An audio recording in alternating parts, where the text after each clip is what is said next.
साबुन का पसीना। स्कूल से वापस आकर जब मैं अपने कमरे में दाखिल हुआ तो वहां बिल्कुल खामोशी थी।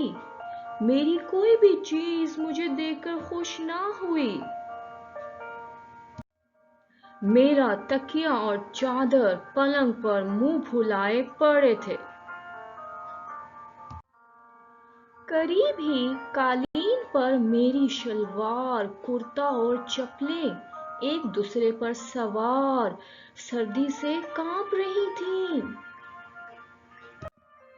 क्योंकि उनके ऊपर मेरा गीला तौलिया पड़ा हुआ था और ऊपर से पंखा तेज हवा दे रहा था।